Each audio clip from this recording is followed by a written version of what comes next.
Shalom à vous et bienvenue à votre émission Éclairage. Nous continuons de parler de l'éthique à cette émission et nous sommes toujours avec notre invité de la semaine dernière. Il s'agit du pasteur Ruben Power. Shalom, pasteur. Bonjour, Mme Clavi. Comment vous allez? Je vais très bien. Alors, depuis la semaine dernière, nous parlons de l'éthique. Aujourd'hui, nous allons mettre un point d'honneur sur la théologie et l'éthique. Est-ce que ça se dit éthique théologique? Non. Déjà. Si on parle de l'éthique théologique, c'est-à-dire c'est l'éthique liée à la façon de faire de la théologie. D'accord. Ben, je pense que vous vouliez dire le rapport entre l'éthique et la théologie. Et la théologie. Là, on ne dira pas, parce que cette expression n'existe pas. Éthique théologique, ça n'existe pas. Non. Selon moi, on peut parler d'éthique théologique dans la mesure où on demande aux théologiens d'avoir une éthique. D'accord. Or, c'est pas, à mon sens, selon moi, c'est quel est le rapport oui, entre l'éthique et la théologie. Oui. Alors, on rappelle que vous êtes enseignant, chercheur. Vous êtes d'abord enseignant à la FATEAC, à l'Alliance. À l'Université de l'Alliance chrétienne, voilà. SFATEAC. SFATEAC. Oui. Et vous enseignez sur ce thème, l'éthique. Alors, quel est le rapport entre l'éthique et la théologie? Dans ce que nous disons généralement, c'est que toute éthique est solidaire d'une théologie. Toute éthique est solidaire d'une théologie. Je vais expliquer. Ok, on y va. Parce qu'on est justement pressé. Parce que lorsque vous acceptez le Seigneur, il y a une conduite qui est attachée à votre foi. D'accord. Donc, vous voyez, celui qui croit, il y a toujours une pratique, une conduite morale qui est liée à l'évangile qu'il a accepté. Il y a ce que l'évangile lui demande ou lui commande de faire. D'accord. Donc, ce faire-là, c'est la pratique de ce que donne la théologie. Donc, c'est pourquoi on dit toute éthique est solidaire d'une théologie. D'une théologie. Et c'est tellement important parce que ça nous permet de ne pas faire la confusion entre l'évangile et l'éthique. De ne pas faire la confusion entre la foi et les œuvres. Parce que j'avais dit que l'éthique est attachée aux œuvres. Parce que c'est lié à la conduite. C'est ma capacité à faire le bien ou le mal. Par contre, quand je parle de l'évangile, c'est une pure grâce que le Seigneur me fait. Amen. C'est pas parce que je fais bien que je suis sauvé. Ce n'est pas par les œuvres que nous sommes sauvés. Ce n'est pas par les œuvres que nous sommes sauvés. Or, l'éthique est liée aux œuvres. C'est quand je pose un acte, qu'on me dit ton acte là est bien ou ton acte là est mal. Ce n'est pas la même chose que la foi. La foi. Donc, quand on dit toute éthique est solidaire, la théologie, ça veut dire quoi? Que le fait que j'ai cru, je ne le confonds pas à l'éthique, le fait que j'ai cru, cette foi me demande d'avoir un comportement conforme à la foi elle-même. Donc, il y a quelque chose qui découle de ma foi, qui est la pratique, qui est l'obéissance à la foi, qui est l'obéissance aux normes bibliques, aux normes théologiques d'une situation ou d'une communauté donnée. Donc, l'éthique est solidaire. La théologie. Donc, il y a un rapport, effectivement, entre l'éthique et la théologie. Qu'en est-il de la déontologie? La déontologie, c'est la façon dont je dois vivre l'éthique. Je dois vivre la morale à l'intérieur du système dans lequel je suis. Là, je donne un exemple. Allez-y. Nous avons dans les communautés chrétiennes ce qu'on appelle les règlements intérieurs, qui nous disent comment on doit se comporter, comment on doit vivre, comment on doit... En tant que chrétien. En tant que chrétien. Hein. Donc, le règlement intérieur est une norme hein, qui sont attachés à nos principes selon notre façon de voir ou notre façon de comprendre la foi. Amen. Et ces règlements intérieurs nous permettent de nous entendre ou de savoir comment nous devons faire à l'intérieur de notre communauté. Donc, c'est en fonction de ça qu'on juge. On tranche nos problèmes. Oui. Quand quelqu'un, par exemple, ne respecte pas un élément du règlement intérieur, on dit la sous-discipline. Vous voyez, par exemple, oui. Hein, on dit la sous-discipline. Oui, la sous-discipline, c'est la sanction qui est liée à une conduite non conforme au règlement intérieur, à l'attitude imposée par nos principes. Et ces principes sont basés sur la foi, mais aussi sont basés sur l'écriture. Là, en ce moment-là, je parle de choses. Je parle de la foi comme élément subjectif. Comme élément subjectif. Subjectif, ça veut dire que c'est moi qui crois. Qui dis, Seigneur Jésus-Christ, je te donne ma vie. Parce que je crois en toi. Je crois en toi. Ouais. Ça, c'est subjectif. C'est entre lui et moi. Et puis, il y a une façon normative. C'est-à-dire, l'aspect normatif, la foi, c'est le fait que Dieu me donne un texte, un livre, qui est la Bible. Et qui me dit, oui, ce que toi tu crois, mais ce que tu crois doit être en conforme avec ce que moi j'ai écrit, que je te donne. Ça, c'est la norme. Hein? C'est la foi, hein? la foi objective. La foi objective. Là, je la vois, je l'ai. Hein? Donc, il faut un lien entre ma foi subjective et ma foi objective. Et ma conduite morale est attachée à ces deux, est liée à ces deux. Alors, si moi je dis, moi je suis chrétien, et puis je fais une chose qui est contraire à la Bible, je ne sais pas si vous voyez. Oui, j'enfreins à la loi. Voilà, oui. J'ai dit, bon, ma foi me dit de faire ça, mais j'enfreins à ce que la Bible dit. Oui. Donc, vous voyez, je suis pas en harmonie, avec... Ma foi n'est plus en harmonie entre la foi subjective et la foi objective. Oui. Donc, là, l'éthique se dégage là. OK. Hein? L'éthique se dégage là. Il y a ce que je crois et il y a ce que Dieu me donne. Et je dois les vivre de façon... je dois les vivre ensemble. Ça doit être lié dans mon comportement.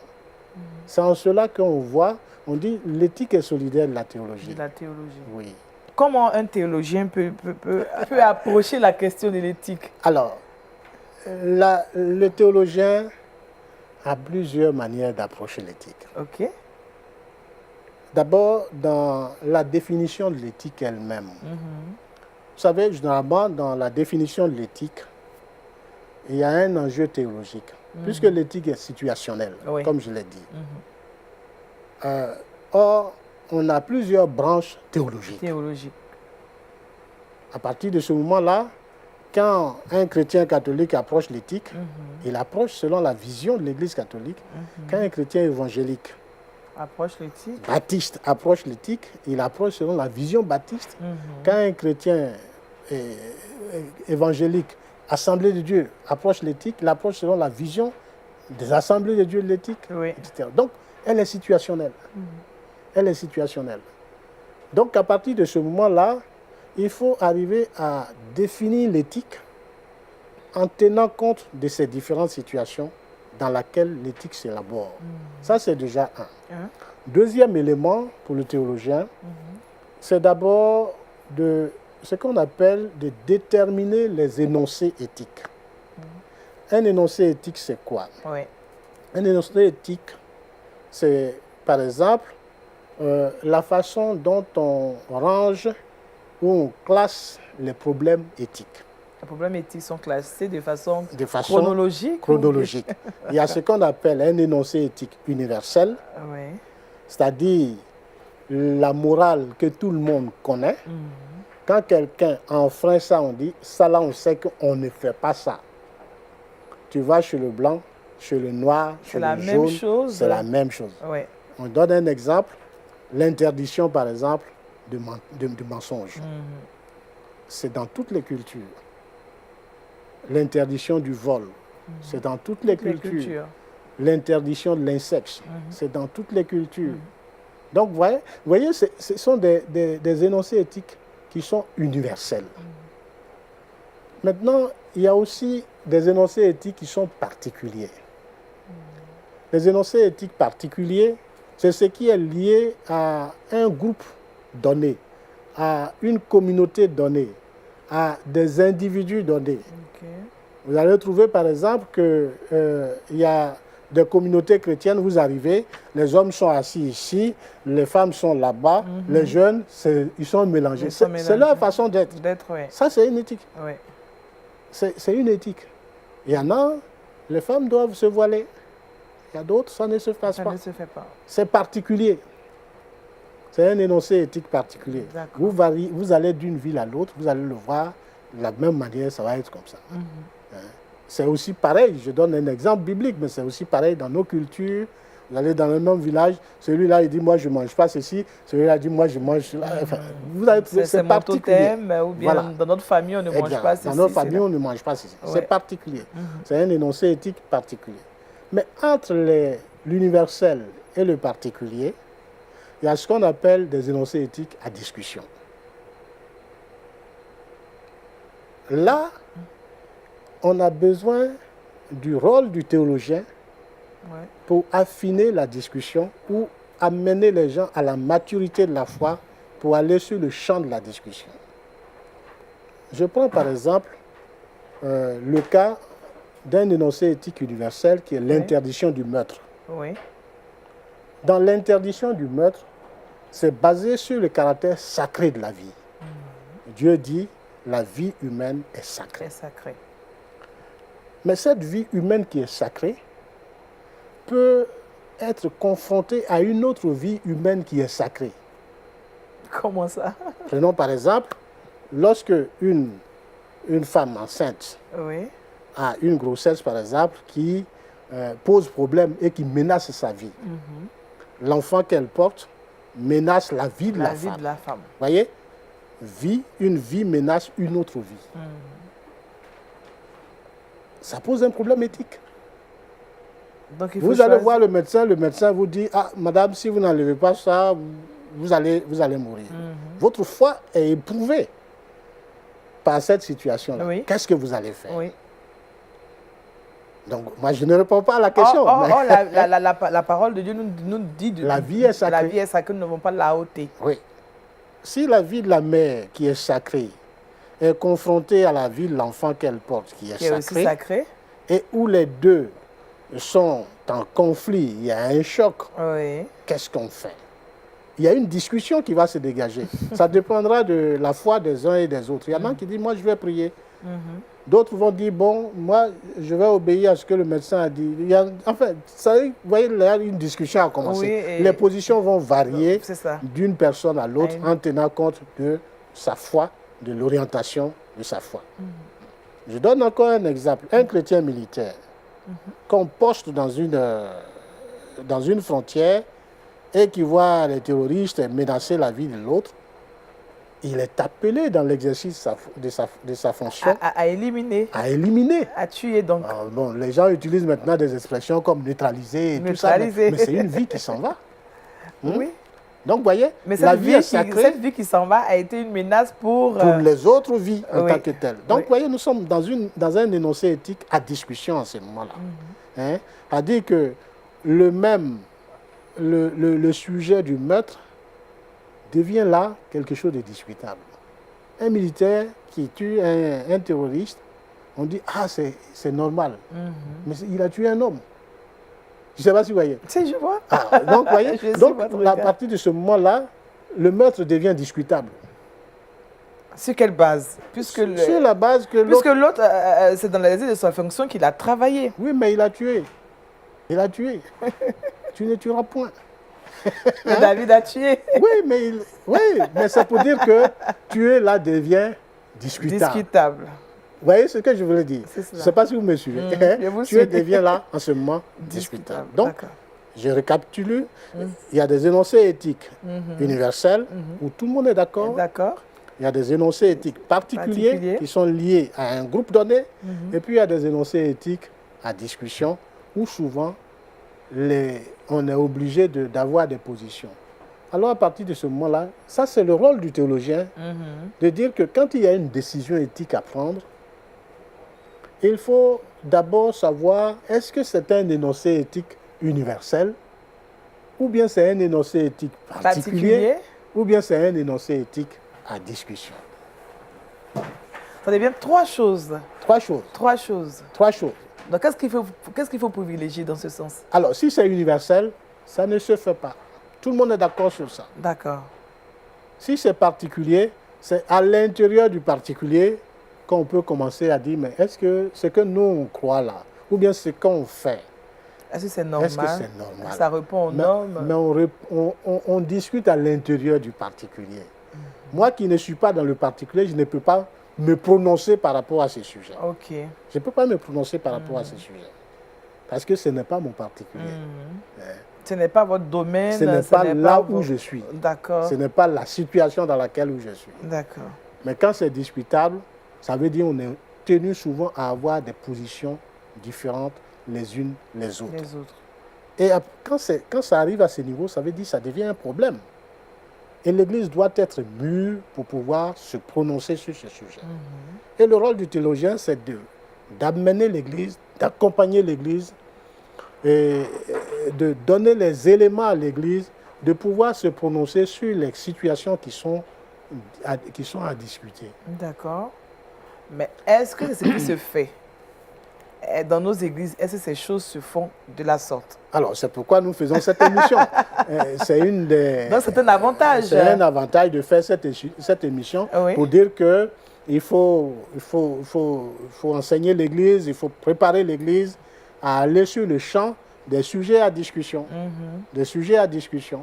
Et généralement, l'Église reste dans une attitude où elle juge, mais elle ne classe pas essentiellement le sujet éthique dans la zone où ça doit être, et on se prononce sur le sujet, alors que ce n'est pas comme ça. Est-ce qu'il peut y avoir un inconvénient? Oui, il y a un inconvénient parce qu'on moralise tout. Oui. On moralise tout. Or, la moralisation ici, ça n'aide pas l'Église à se prononcer sur des sujets importants. Voyez, je donne un exemple. Allez-y. Notre pays, aujourd'hui, peut être confronté, comme tous les pays d'ailleurs, à des questions sur les questions du mariage. Et en particulier les mariages unisexe, voilà, homosexuels, les mariages de toute conférence. Ce sont des problèmes où l'Église a besoin de se prononcer. Mais l'Église ne le fait pas souvent. Mais l'Église n'a pas... là où elle doit se prononcer, elle ne se prononce pas. Par rapport aux lois qui sont votées, demain, déjà nous avons commencé à avoir dans nos États, dans notre pays déjà, on a commencé à voir, vous voyez maintenant que la loi du mariage a changé. Oui, on parle de mariage pour tous. Oui, mais il y a le mariage pour tous, ça c'est en Europe encore, mais ici, on dit l'homme n'est plus d'office le chef de la famille. Oui, le foyer est co-géré. Le foyer est co-géré. Co-géré par les deux conjoints. Quand le foyer est co-géré, alors ça va à l'encontre du principe biblique où on dit que l'homme est le chef de la famille. Et qui a été adopté par le législateur dans notre pays pendant des années. Mais quand il faut co-gérer, il faut éduquer les jeunes à rester dans notre éthique à nous, en tant que chrétiens, pour qu'ils sachent que disent nos textes bibliques par rapport à cette question de la hiérarchie, la hiérarchisation dans un couple ou dans un foyer, par exemple. Tout ça, ce sont des questions de discussion. Et ça varie d'une communauté à l'autre, ça varie d'un milieu à l'autre, et l'État a son choix en ce sens-là. Donc ce sont des éléments sur lesquels il faut revenir. Il faut prendre aussi en compte pour notre vie chrétienne aussi. Exactement, parce que notre vie chrétienne n'est pas en dehors de ça. Nos enfants vont se marier à la mairie et on leur pose la question, qui est le chef? Et on dit non, c'est monsieur et madame. Monsieur et madame sont chefs. Alors, aujourd'hui, comme vous le dit, il y a un avantage dans l'Église quand on parle d'éthique. Il faut que l'Église se lève. Mais comment? Comment est-ce que les églises peuvent incorporer l'éthique vraiment pour que les choses changent autour d'elles? Alors, le problème, il se situe à plusieurs niveaux. Et ce n'est pas aussi facile que ça. Oui. Vous savez, nous sommes, comme je dis tout à l'heure, l'éthique est particulière. Elle est singulière. À dire que, en disant qu'elle est singulière, il y a bien sûr la Bible que nous avons en commun, détermine déjà une orientation éthique, mais il n'y a pas une seule éthique dans la Bible. Il y a plusieurs modèles éthiques, oui. Plusieurs modèles éthiques dans la Bible. Et à partir de ce moment, les lectures sont différentes. Alors, c'est pourquoi je disais toujours qu'il faut arriver à nous entendre sur la valeur, sur les questions de valeur, les normes. Quelle est la norme? Quelle est la valeur? Et quelle boussole morale il faut à l'Église pour se prononcer par rapport aux questions diverses éthiques qui se posent à elle. Alors, cette boussole morale peut varier d'une communauté à l'autre en fonction de sa particularité. Oui. Donc, l'enseignement devient en ce moment-là un enseignement contextuel. Il n'est pas un enseignement global en éthique. Ouais. Où on dit, voilà notre modèle éthique. Même quand vous prenez des questions sensibles comme l'avortement, vous allez voir que d'une communauté à l'autre, les versions vont varier. Oui. Les versions vont varier. Mais par rapport à ça, quelle est le boussole morale qui unit tous les chrétiens lorsqu'ils parlent d'une question aussi sensible? Bon, on dirait qu'on a pour habitude de dire que Christ est notre modèle, Christ est notre boussole. Mais Christ peut nous inspirer. Oui, mais que ferait Christ face à une situation donnée? Mais à cette question, vous allez voir que les gens vont répondre comme au temps des apôtres, tu es le Christ, tu es le Messie, tu es Élie, tu es celui-ci, etc. Vous voyez, c'est le même. Oui. Hein? Mais qui en fonction de, je suis, et voilà, puis bon, chacun donne la réponse. En fonction de ce qu'il est, on détermine notre conduite. C'est ça. S'il est Moïse, moi je suis un prophète. Hein? Ouais. S'il est le Messie, je suis un Messie. Oui. Hein? Je me conduis par rapport au Messie. Au Messie. Donc, vous voyez, l'Église aura une vision multiple face à ça. Mais il lui faut... Mais la décision que Christ va prendre par rapport à une situation donnée, elle doit être commune. Même si, dans les contextes, ça doit varier. Oui. Alors, l'élément là, il faut que l'Église apprenne ça. Cette boussole morale. Il faut que l'Église ait ça. Je prends par exemple un cas. Quand la notion d'intégrité, vous prenez la notion d'intégrité, l'éthique de l'intégrité. L'éthique de l'intégrité, elle est essentielle. Ça, dans toutes les communautés, vous allez voir qu'elle est commune. Elle est commune. Et ça, personne ne peut s'en défaire. Mais la pratique de l'intégrité, vous allez la voir, elle va varier. D'une église à une autre. D'un individu à l'autre, d'une communauté à l'autre. Mais c'est l'intégrité. Qu'est-ce que Christ nous demande en tant que... Et c'est en ce moment-là qu'on parcourt l'ensemble des textes bibliques pour essayer de dégager les différents modèles d'intégrité qui existent et d'adapter nos comportements à ces différents modèles d'intégrité. Et c'est ça le rôle qu'il faut avoir par rapport à l'Église en tant que telle. D'accord. Donc, il y a un avantage pour l'Église aujourd'hui, pour la vie chrétienne, pour tous les chrétiens? Il y a un avantage. Et cet avantage-là, je peux même l'expliquer par un deuxième exemple. Allez-y. Vous voyez, par exemple, la question de ce que j'appelle généralement en éthique, lorsque j'enseigne, j'appelle les jeux de valeurs. Quand on parle des jeux de valeurs, la société dans laquelle nous venons est une société souvent qui se situe entre je fais ça et je ne fais pas ça. On dit elle est binaire. On dit ça c'est permis et ça c'est pas permis. Vous pouvez la baser sur le texte de Paul, tout m'est permis mais tout n'est pas utile. Oui. Tout m'est permis mais je ne vais pas me laisser asservir par quoi que ce soit.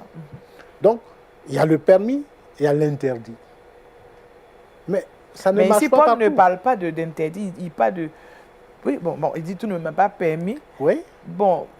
Alors, ce qui n'est pas permis, c'est quoi? C'est interdit. C'est interdit. Hein? Mais dans un certain sens, on pourrait dire que... quand il dit tout ne m'est pas utile. C'est ça l'expression, non? Oui, oui.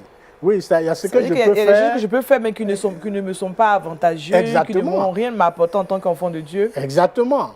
Et même aussi, je pourrais le faire, mais je ne le fais pas pour l'autre. Oui. Hein, parce qu'il n'est pas dans le même degré de foi que moi. Oui. Mais là où je vais en venir, c'est qu'entre le permis et l'interdit, il peut y avoir des éléments qui apparaissent comme des éléments, hein, qui sont facultatifs, qui sont permises. Donc, il faut prendre ce qui peut nous aider à avancer. Je donne un petit exemple en terminant. Oui. Hein, prenez par exemple un jeune homme disons un monsieur de 70 ans qui veut marier une fille de 18 ans. Ou bien une fille de 21 ans. Vous voyez l'écart d'âge. Sous certains cieux, sous d'autres cieux, c'est possible, c'est normal, c'est permis. C'est permis, même ici aussi. Oui. Parce que devant la loi, il n'y a rien qui s'oppose. S'ils sont de la même communauté, il n'y a rien qui s'oppose. S'ils ont la même foi, il n'y a rien qui s'oppose. S'ils ont la même communauté, il n'y a rien qui s'oppose. Mais quand ils viennent voir leur pasteur, et puis le pasteur dit, ah, vu l'âge là, vu la différence d'âge, moi je pense que je ne conseille pas. Oui. Donc vous voyez, c'est permis, mais je ne conseille pas. Ça n'est pas utile. Voyez. Donc vous voyez, c'est ça. Hein? Ce qui est permis, peu souvent on peut dire non. Ce qui est permis, on peut dire non. D'accord. Et même aussi, quand l'État va autoriser quelque chose qui est contre ma foi, je vais dire aussi non. C'est permis, mais je dis non.